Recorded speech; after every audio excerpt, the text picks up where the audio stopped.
Assalamualaikum warahmatullahi wabarakatuh. Waalaikumsalam warahmatullahi wabarakatuh. Alhamdulillahirabbil wa syukurillah wa limatillah la haula wala quwwata illa billahil azim. Rabbi shrahli sadri wa yassirli wahlul 'uqdatam min lisani yafqahul qawli. Rabbi zidni ilman warzuqni fahma. Alhamdulillahirabbil. Kita doa dulu sebelum Bismikallahumma ahyana wa bismika amu. Bismillahirrahmanirrahim. Qul huwallahu ahad. Lam yalid wa lam yulad. Bismillahirrahmanirrahim. Qul a'udzu birabbil falaq. Wa min syarri ghasikin idza waqab. Min syarri hasidin idza hasad. Bismillahirrahmanirrahim. Qul a'udzu birabbin nas, ilahin nas, alladzi yuwaswisu fi sudurin nas. Bismillahirrahmanirrahim. Allahu la ilaha illa huwal hayyul qayyum. Lahu ma fis samawati wa ma fil ard. Ya'lamu ma baina aydihim wa ma khalfahum. Wasya kursiyyu samawati wal ard. Oke. X-Men nggak bisa dibagi dua kan?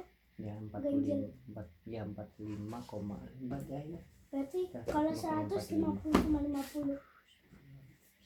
50 tambah 50 ya? Ya, bisa. Oke, yuk. Alhamdulillahirabbil alamin. Udah, Dek, kakinya, Dek, kakinya. Bisa enggak ke sana? Dek. Nah, ya udah. Ayo toh udah. Ya udah siap? Sudah siap? Oke, bismillahirrahmanirrahim. Ayah akan cerita Asmaul Husna karya Agim. Tulis semua dari ya. ujung-ujung. Betul. Ya, Asmaul Husna, nama-nama Allah yang baik. Ayah terus kan ada 3. Kukumu. Besok kukumu lihat kukumu. Dua. Ayo, udah? Ada 2 juga? Udah, ayo. Mode bobo. 30. Mode bobo. Bismillahirrahmanirrahim. Al-Wahhab. Allah yang Maha Pemberi. Ya Tuhan kami, Al-Wahhab. Ya Tuhan kami, janganlah Engkau jadikan hati kami condong kepada kesesatan sesudah Engkau beri petunjuk kepada kami. Dan karuniakanlah kepada kami rahmat dari sisi Engkau, karena sesungguhnya Engkaulah Maha Pemberi karunia. Ali Imran ayat 8. Kenapa? 5. Ya. Allah Azza wa Jalla, Dia zat yang maha mengetahui kebutuhan setiap makhluk. Dengan rahmat dan karunia-Nya Ia memberikan segala apa yang dibutuhkan makhluk tanpa diminta. Dia tidak berharap imbalan, balasan ataupun pujian. Maha suci Allah dari ketergantungan terhadap makhluk.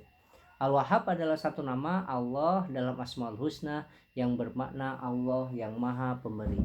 Al-Wahhab terambil dari akar kata wahaba yang artinya memberi dan memberikan sesuatu tanpa imbalan. Dalam Al-Quran kata ini ditemukan dalam 3 ayat, yaitu surat Ali Imran ayat 8 dan surat Shad ayat 9 dan 35. Lafaz Al-Wahhab menekankan tidak ada yang dapat memenuhi kebutuhan semua makhluk kecuali Allah Azza wa Jalla. Dia memberi tanpa mengharap imbalan apapun. Dia akan terus memberi semua yang dibutuhkan makhluk walau makhluk tersebut ingkar atau sudah merasa cukup. Dia pun akan terus memberi karena dia tahu bahwa makhluk membutuhkan karunia-Nya. Gambaran sifat Allah Ta'ala ini terungkap jelas munajatnya Ali Zainal Abidin rahimahullah.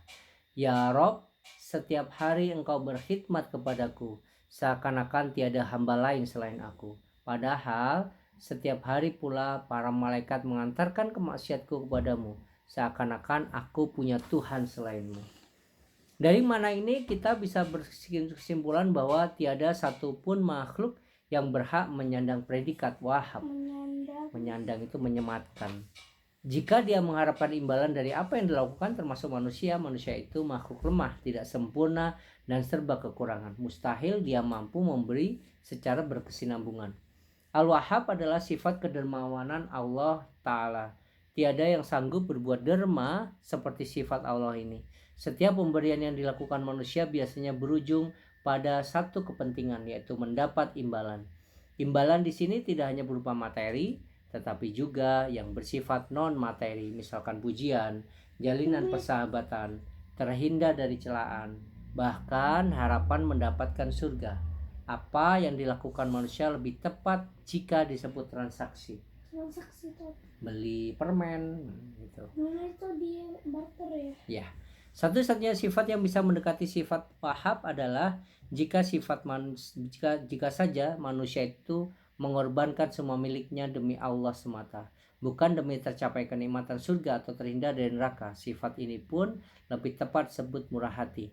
Satu tingkat di bawahnya adalah mereka memberikan dengan sukarela demi tercapainya kenikmatan surga. Tingkat lebih rendah lagi adalah orang yang memberi untuk mendapatkan pujian.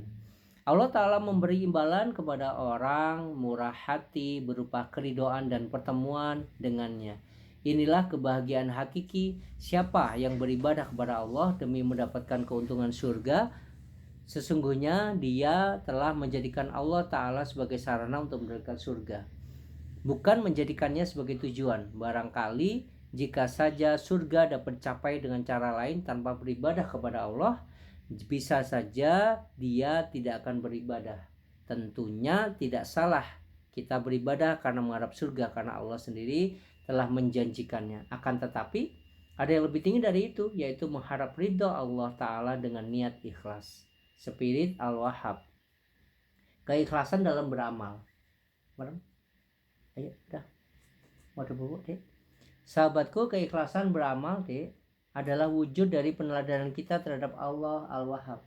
Jadi kita memberi berkorban deh. Mana? Ayo kamu deh.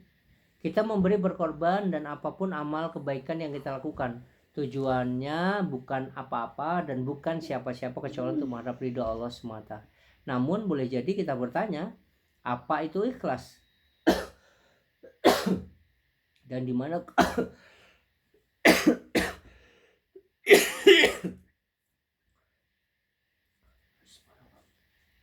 apa itu ikhlas dan di mana dia berada?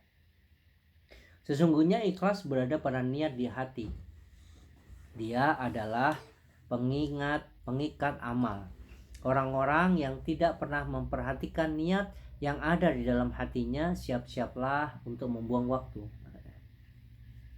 tenaga dan harta dengan tiada arti. Dari sini saja kita sudah bisa melihat bahwa keikhlasan hati benar-benar sangat penting. Dia akan membuat hidup ini sangat mudah, indah, dan jauh lebih bermakna. Apakah ikhlas itu? Orang ikhlas adalah dia yang tidak menyertakan kepentingan pribadi atau imbalan dunia dari apa yang dapat dilakukannya. Konsentrasi orang ikhlas hanya satu, yaitu bagaimana agar apa yang dilakukannya diterima oleh Allah Ta'ala. Jadi ketika dia sedang memasukkan uang ke dalam kotak infak, fokus pikirannya kita tidak ke kiri ke kanan, akan tapi fokus kepada bagaimana agar uang itu dinafkahkan diterima di sisi Allah Subhanahu wa Ta'ala. Apapun yang dilakukan kalau konsentrasi kita hanya pada Allah, itulah ikhlas. Hal ini sebagaimana oleh Ali bin Abi Thalib radhiyallahu anhu, bahwa orangnya ikhlas adalah orang yang memusatkan pikirannya agar setiap amalnya diterima oleh Allah.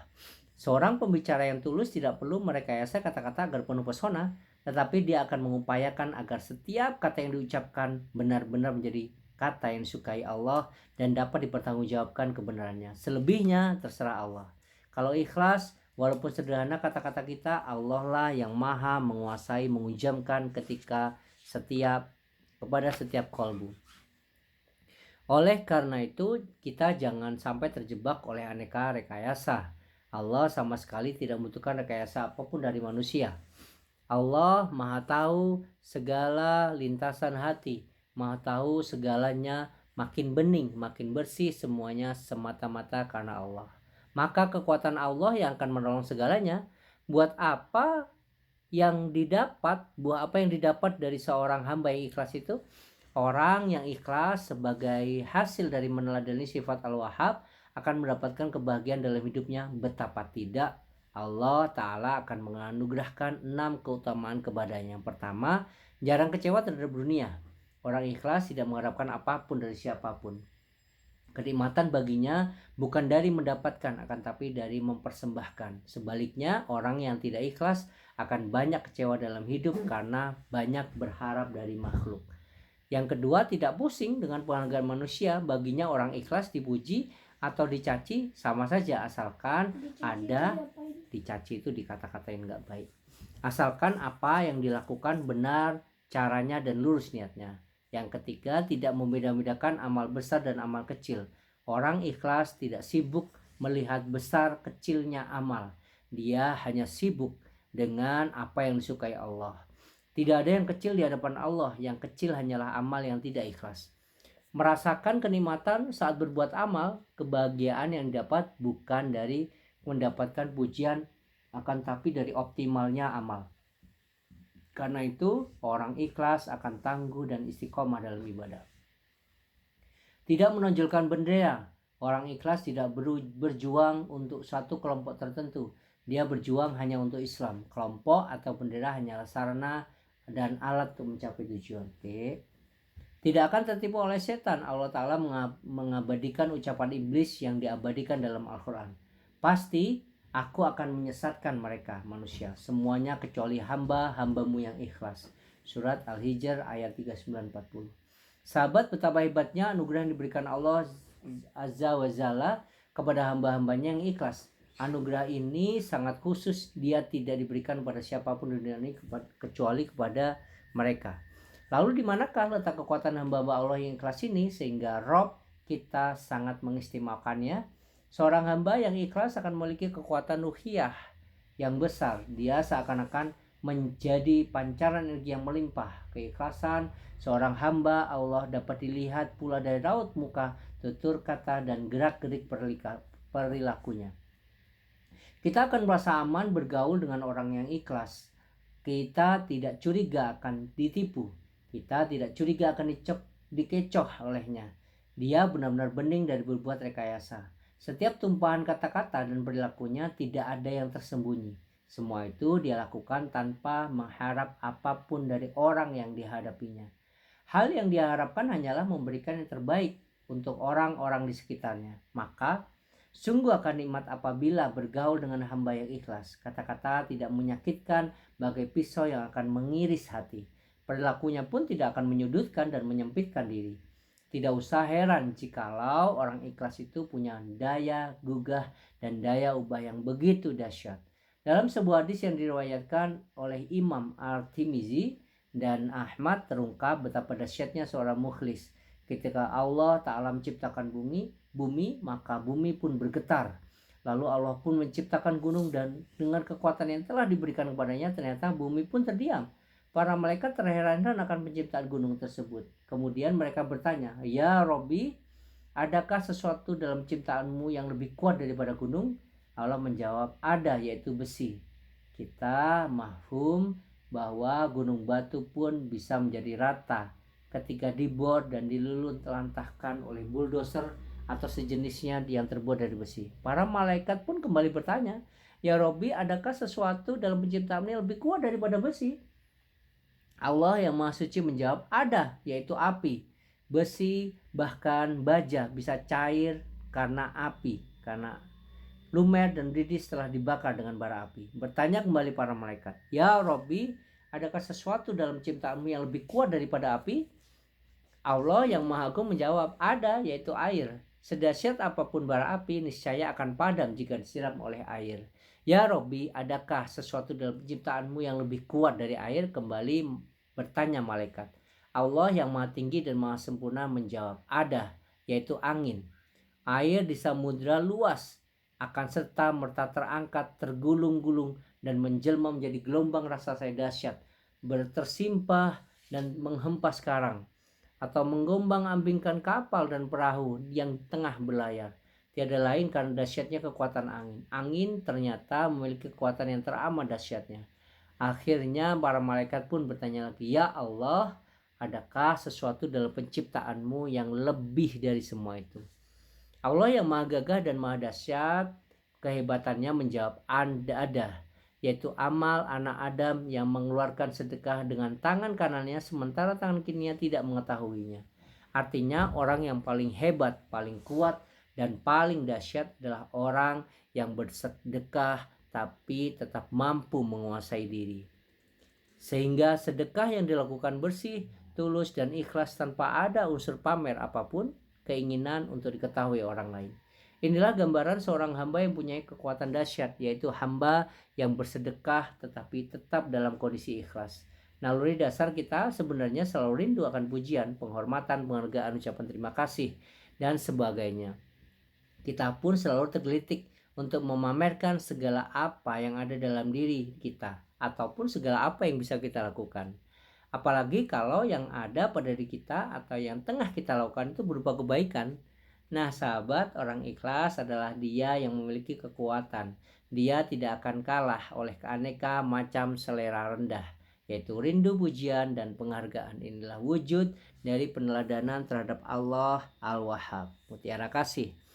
Sosok manusia yang ikhlas dalam memberi dan berkorban sejatinya sangat jarang kita temukan, apalagi di tahun-tahun sekarang. Namun bukannya tidak ada, pasti ada, hanya saja jumlah mereka tidak banyak. Salah seorang di antaranya terungkap dalam kisah yang disampaikan oleh Al-Asma'i berikut. Suatu ketika Maslamah bin Abdul Malik, panglima perang pada masa Khalifah Umar bin Abdul Aziz, mengepung sebuah benteng pertahanan pasukan kafir dan orang-orang belum ada yang berani masuk di lorong benteng tersebut. Tiba-tiba seseorang dari kumpulan pasukan yang tidak dikenal menerobos masuk ke dalam lorong benteng tersebut. Dia berhadapan langsung dengan kematian, namun dengan gagah berani. Orang ini menghadapi pasukan kaum kafir sendirian. Hal ini pada akhirnya mampu membuka jalan bagi pasukan kaum muslimin lainnya untuk menerobos benteng pertahanan. Maka dalam peristiwa ini Allah Ta'ala pun memenangkan pasukan kaum muslimin. Setelah benteng pertahanan musuh berhasil ditaklukkan, Maslamah berteriak, "Di manakah orang yang menerobos lorong benteng tadi?" Tidak ada seorang pun yang datang untuk mengakuinya. Dia berteriak lagi, "Sungguh, aku sangat menginginkan ada di antara kalian yang mengakuinya." Seorang laki kemudian mendatangi Hijab lalu berkata demikian, "Izinkanlah aku menghadap kepada Amir." Hajib berkata, "Apakah engkau yang menerobos masuk ke dalam lorong benteng musuh?" Dia menjawab, "Aku akan memberitahukan kepada kalian dan aku akan tunjukkan siapa orangnya." Setelah itu lelaki ini mendatangi Maslamah dan berkata, "Sungguh lelaki yang menerobos lorong benteng ini menawarkan kepada kalian 3 syarat. Pertama, kalian tidak mencatatkan namanya dalam lembaran kertas lalu dilaporkan kepada khalifah. Yang kedua, jangan kalian meminta kepada khalifah agar memberi imbalan apapun kepadanya, baik berbentuk hadiah ataupun upah. Ketiga, kalian tidak boleh bertanya siapa orangnya." Maslamah sang pemimpin pasukan itu pun berkata, "Biarlah balasannya untuk dirinya sendiri." Maka berkatalah laki-laki itu, "Sayalah orangnya Tuan." Setelah peristiwa itu berlalu, pada setiap selesai sholat, Maslamah bin Abdul Malik selalu berdoa, "Ya Allah, jadikan aku seperti lelaki yang pernah menaklukkan benteng itu." Subhanallah. Tidak jarang orang-orang yang sekarang yang posting ingin mendapatkan pujian dan lain sebagainya. Insya Allah semoga niat bercerita ini untuk Dedek sama untuk Mbak dan semoga menjadi teladan. Tips meladani Al-Wahhab: berusaha untuk mensyukuri nikmat dari Allah sekecil apapun dalam pandangan manusia, salah satunya dengan membaguskan ibadah kepadanya. Senantiasa memohon kemurahan darinya akan tetapi tidak berlebihan dalam meminta kepadanya. Jadilah orang yang gemar memberi dan berbagi dengan sesama. Bentuknya bisa ilmu, harta, ataupun doa. Tanamkan rasa malu di hati apabila sampai menggunakan nikmat dari Allah untuk sesuatu yang diharamkan olehnya.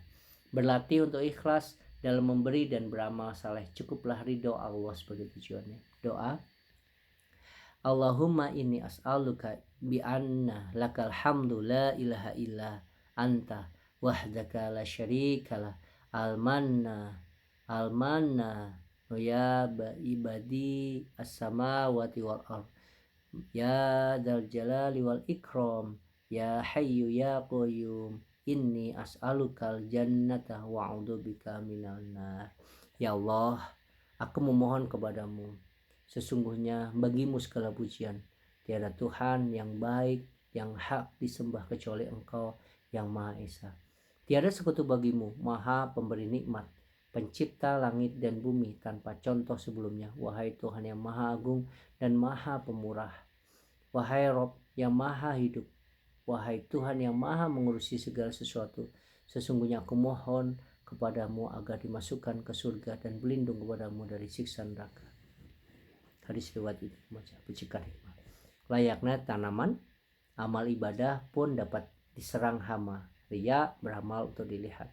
Ujub, kaku diri. Sum'ah, beramal agar populer atau didengar. Man, menyebut-nyebut pemberian adalah hama pemakan amal saleh.